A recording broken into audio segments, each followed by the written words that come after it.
My name is Kate O'Hare Palmer, and I was an Army nurse in Vietnam in 1968 and 69.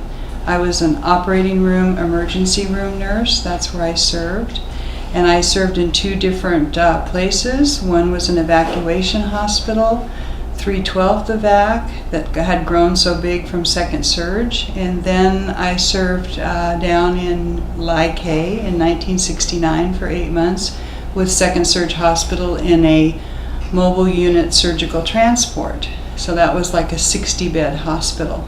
So that was what I did when I was in Vietnam. So then I came home, got married, and worked in a civilian hospital for a few years, and I started getting really interested in women veterans affairs with the dedication of the Women's Memorial in 1993.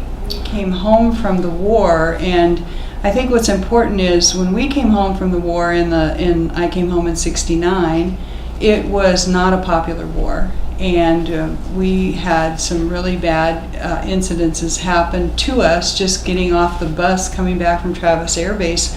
I had rotten vegetables thrown on me.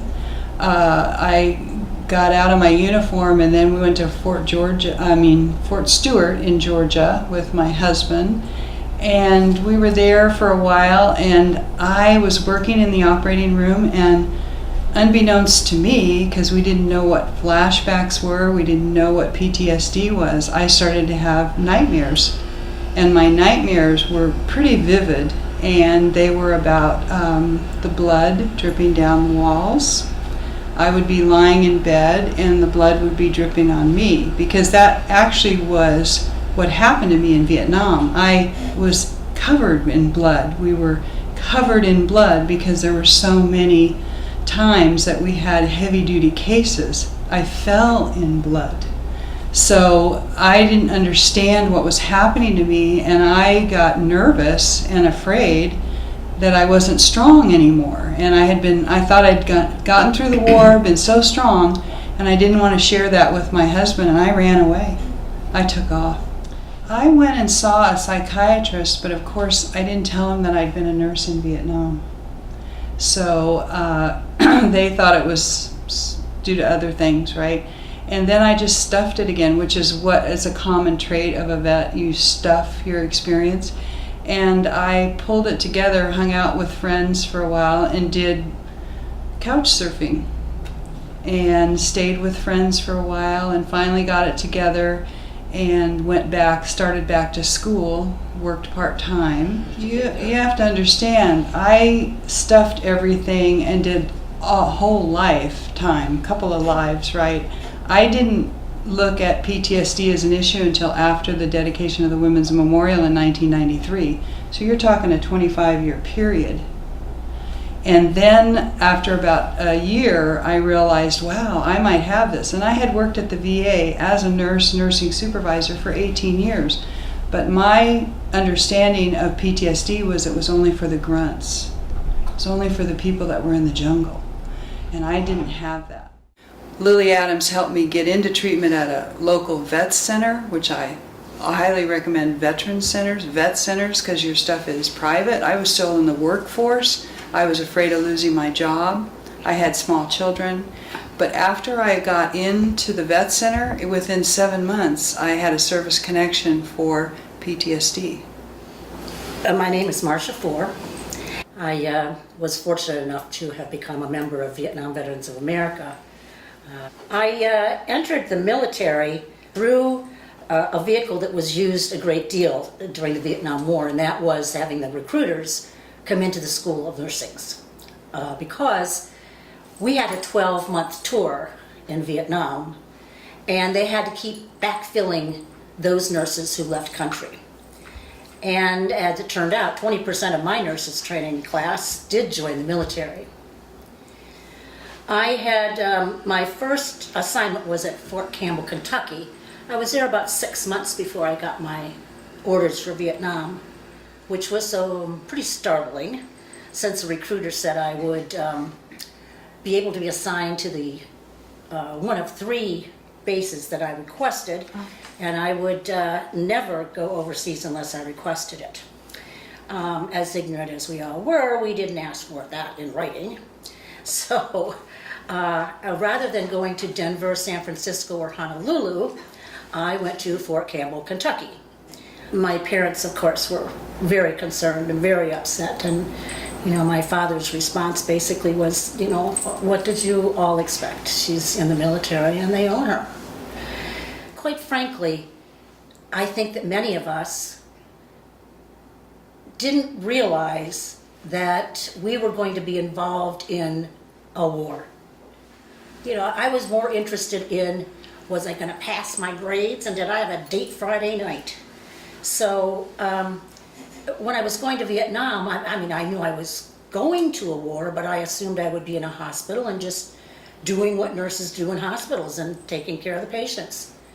But it became quite real as we flew in country on the transport from the States that I was living in real time now, and the situation was a far greater experience than I ever thought or imagined it could be.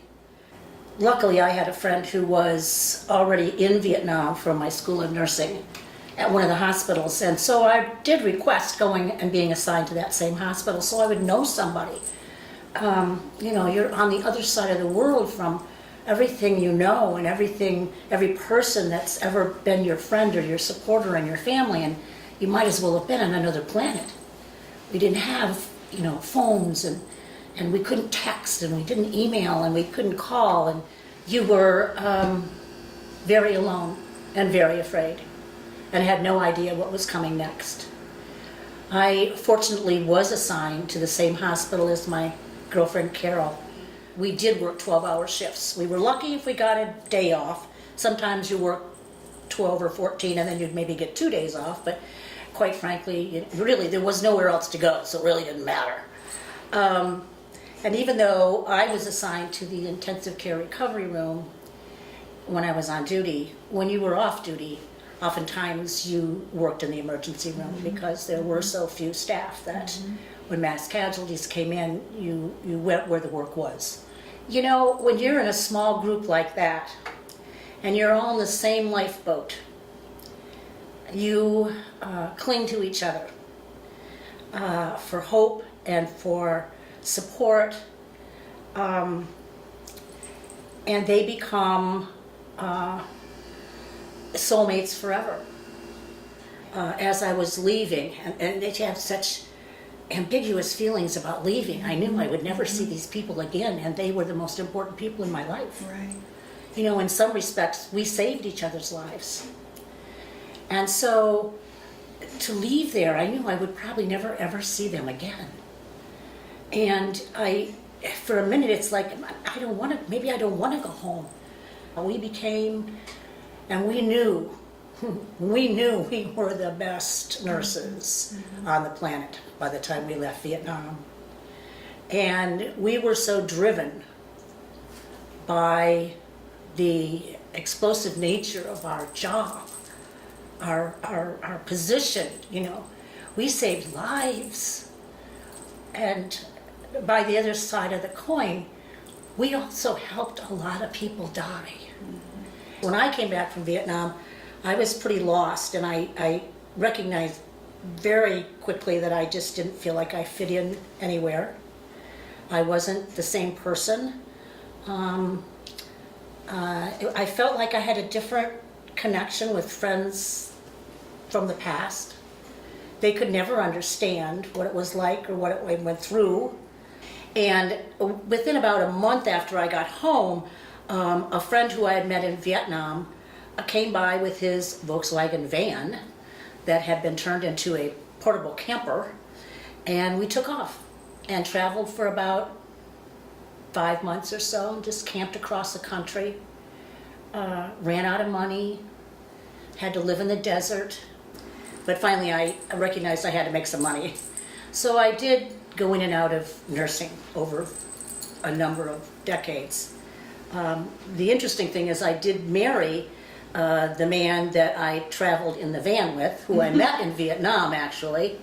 So we did share some understanding of what our past was like. And I eventually, in 1987, I joined Vietnam Veterans of America. At that moment, I knew I found the place where I was supposed to be. Did you search out other people that you had worked with or something? Or Well, if you recall, I mentioned that one of the women that was Yeah. at the hospital I went Yeah. to, I still see her because we went to nurses training together. Okay. So we see each other actually quite frequently. Okay. And she married one of the helicopter pilots from our dust-off unit. Oh, there you go. And the dust-off unit has reunions. And 2 Oh, years ago, I yes. went back to the reunion that they had because they've now incorporated our hospital with their dust-off unit for That's the how you do reunions. that. Okay. So it was just Yeah. a remarkable. And they started talking, and I kept coming back and coming back. Because And they it were just- advocating for things that we needed that no other And service that's how I organization. found out Yeah. what we had Yeah. as women, I'll say, Right. what we didn't have, Right. what was unfair, unjust, and somebody needed to do something about it, Right. which probably meant me, just like you felt, we have to do this. Well, what did I do? Because- I became a nursing supervisor at the VA hospital. I started in the ranks because I came up through the ranks, but then ended up managing the outpatient. But I was inside, and I did a human studies unit for 5 years. It was a great job and things. But once I got in the VA and I realized the inequities for what women didn't have in a VA hospital in San Francisco, California. I mean, they didn't even have separate, they were putting men and women together in a room with a curtain between them. And it was unbelievable. My first opportunity to meet really some of the women who were very early in VVA was in '89 at the convention in Chicago. Okay. That's where I met most of them. And really began to sit with them and talk about what they knew we needed that we didn't have. Okay. And through that, through those connections and those relationships and those friendships, and actually in '89 I met Mary Stout, who was then elected for president of the organization. She encouraged me to start coming to the national and be on committees. And also, she put my name in, and I was really fortunate in '92 to be invited to be on the Secretary's Advisory Committee for Women Veterans, Okay. which opened up so much information to me that I was unaware of, and allowed me to have a voice at a table that could represent women veterans and let the Secretary of the VA know our concerns and what we thought would be some opportunities that he needed to consider For change. for change in the VA. Yeah. And between that and the connection with VVA, I was just sucked in, So at that point, and were it was you all I could do. Yeah. It was all That that was- I could do. It was my now Your reason mission. for being in some respects. And So did you ever feel, because you made it home, why were you still here? Why did you live? Did you ever feel that? I didn't feel why did I live and come home. What I did feel like was because I did, I had a responsibility. Some things were coming to me that gave me an opportunity to continue doing something that needed to be done. Right. And in some ways, and I look at it as almost being nursing on a different plane. Right. Right. On a different plane. And I think that's what just, it was like everyone was just embracing us as women veterans, which we did not find anywhere else. No, we didn't find it anywhere No. else. And it was, I think for me, it was such a shock. Coming home, working in the private sector in the beginning, before I went to the VA, it was like the VA became another place where I was accepted. because in the private sector, it really felt foreign, and we weren't able to do the job that we'd done, because like you said, Oh. we had a skill set, and we knew it, and we could not continue to do that when we came home. But like you, I felt like there's got to be a better way for what's happening to us as veterans. I felt guilty for a while that I had lived. I did. And I felt like, we'd been in some dicey situations, but for a long time, it was very difficult for me to go to the wall. It was very difficult to go to the wall because to me, it did represent all the people that we didn't save. Well, And that's more of how, when I say I have guilt, that's more of how I have guilt. Not that I came home, but that we weren't able to do it all. Right. And Yeah. it's the one thing, I remember speaking to a large number of Gold Star mothers. And one of the things that I was compelled to say was that it was not our fault, that we tried everything we could. Right.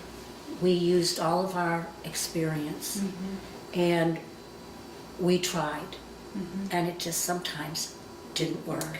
Didn't work. But if they made it to the hospital, they weren't alone. Right. And I really take heart at knowing that we were there when somebody was leaving us, and how extremely fortunate we were to be a part of that experience in their lives. Because in my mind, it's the most emotional It is. and blessed experience that we will ever have in our lifetimes. It is. I think the other thing for me was I finally learned through some really good therapy was how many people we saved. We focused on, because we wanted to be the best and we wanted to do it all, and then we realized it was overwhelming and we couldn't. But to finally recognize, and I think that's another reason why VVA was so important, is, do you remember the first meeting I went to when I came back to Washington, when we at Silver Springs? And I stood up there and I was channeling my brother because he had passed away. But it was like, I looked around at everybody in the room and I said, you're all alive. Do you remember? You don't remember that? Pete Peterson came right over and hugged me.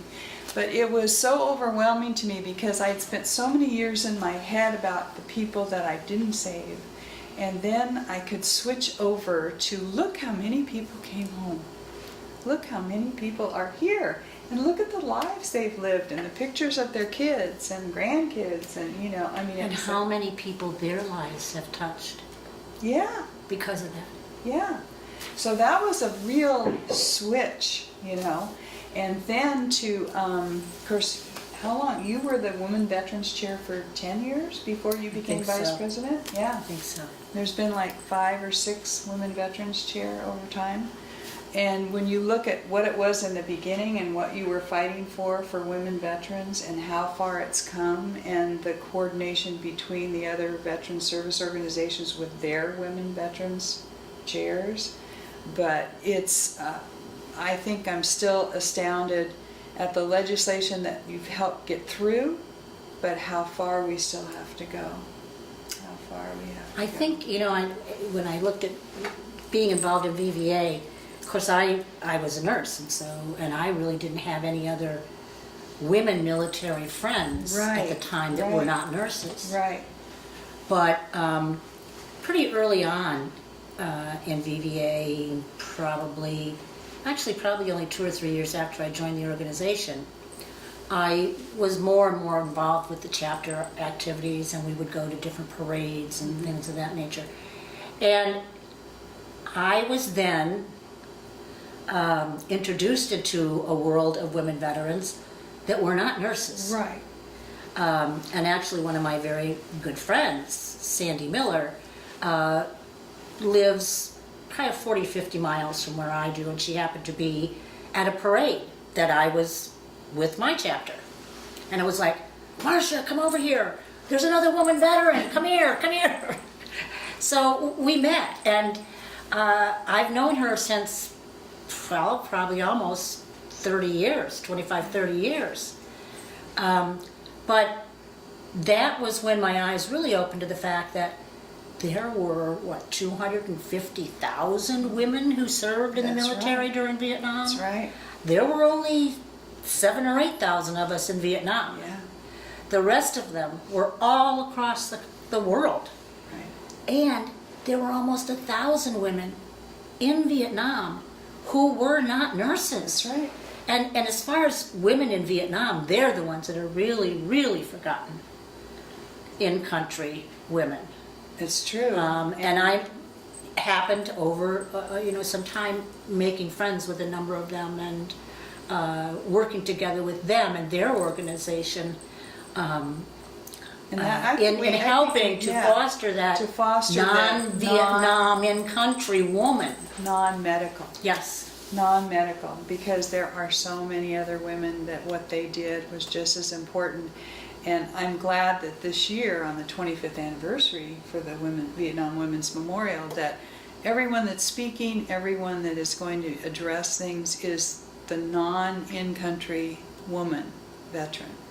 And it's time, and those stories need to be told, and we're all together, we're all sisters. We are. We're all sisters. There were 20% male nurses in Vietnam, but when you look at the people that did other jobs, I met some aircraft mechanics that were over in Chulai.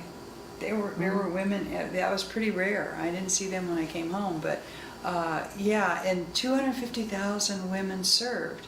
And you look at how they came home, and that was the other thing we were talking about before, was we came home and we could be invisible. We didn't have short haircuts. That's right. We weren't like the men. So we came home and and because of the flack that we were getting, a lot of us just went underground, and we never said we were in Vietnam. We didn't consider ourselves veterans. We did not. I did. And actually, I never thought about it, actually. Both my parents were Army Air Corps. I mean, I grew up in a military family. My cousins are Navy. But I didn't really consider myself a veteran because I didn't feel that what I did, even though I was where I served. So when it started talking about benefits for veterans, you're going, what's that? I just didn't feel like I was really eligible or I deserved. That's for the other people. That's not for me. That was kind of how it started for me. In the state of California, we have 2.1 million veterans. We have 186,000 women veterans. We've done 3 different studies over the last 8 years, and the biggest thing that we are still dealing with is the words, have you served? We had to change the question from are you a veteran to have you served? Because that is what needs to come out for women to understand that they are a veteran. And that they don't have to have served during a designated campaign, that even if they were a Cold War veteran, they were stationed stateside. Exactly. They're still if entitled. they served in the military. They put on a uniform. They signed their life away for a few years. But yeah, that's a big thing that's still, and we're working on it. And I think every state has their issues. We're a pretty big state in California, so they've been working on it at Department of Veterans Affairs level, but it's still got a long ways to go, and know what what women's benefits are if they did serve.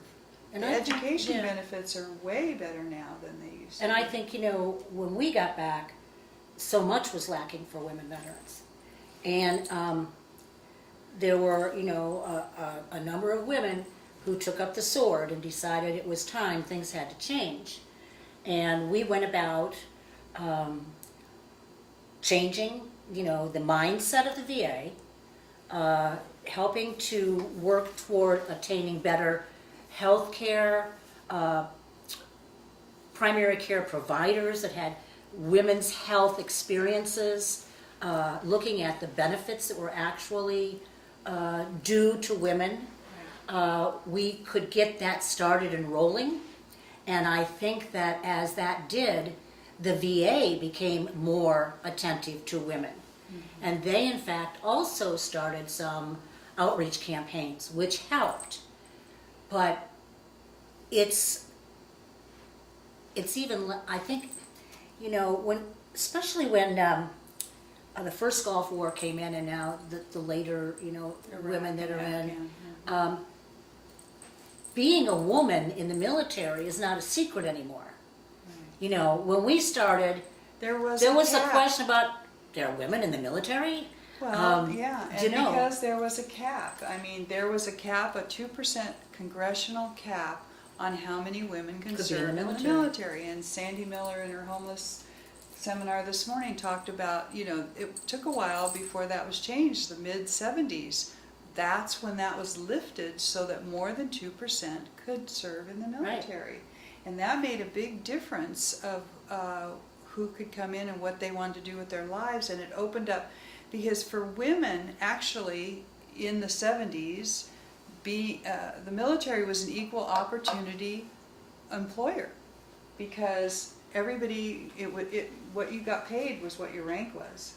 And that was unusual compared to private sector. The other thing that changed too was women were in their own separate corps.